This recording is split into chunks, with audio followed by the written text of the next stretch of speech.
اهلا بيكم، يا رب تكونوا بخير. هنعمل النهارده كريم كراميل كده بطريقه صحيه.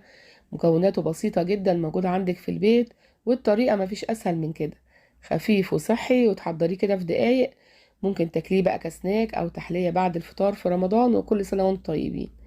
تابعوني في الفيديو علشان تشوفي الطريقه. يلا كده اشتركي في القناه، ولايك وشير لو عجبك الفيديو. في البداية كده أنا معايا مكونين اتنين.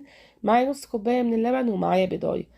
مش عايزين أكتر من كده، وفي حاجات بسيطة هنقولها. هبتدي أضرب المكونات بتاعتي بالهاند بلندر. هحط كده نص كوباية اللبن البضاية كاملة. وطالما حطيت بيض لازم أحط كده معلقة من الفانيليا السايلة. حطيت كده حاجة بسيطة من الفانيليا، معلقة صغيرة مش أكتر من كده. هحط بقى معلقة صغيرة كده من العسل. وبصراحة الوصفة ما كانتش محتاجة عسل خالص. هضربهم كده مع بعض. عايزه تحطي سكر ستيفيا براحتك، عايزه تحطي عسل براحتك. مش عايزه تحطي خالص، هتبقى الوصفه مسكره وحلوه جدا. ضربتهم مع بعض كويس جدا بالهاند بلندر، ممكن تضربيهم مضرب يدوي مفيش اي مشكله. جبت كده 7.5 من الموز، قطعتهم. البوله بتاعتي اخدت 7.5.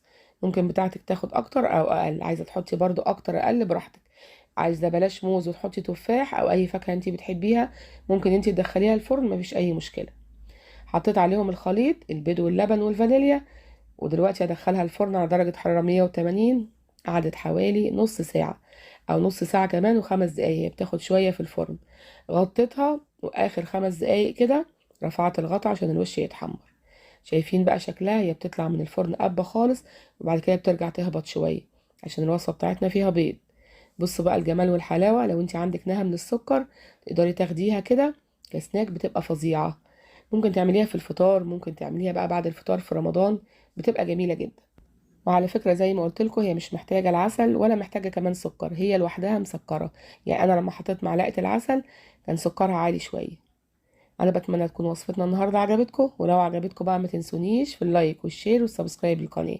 يلا باي باي، سلام.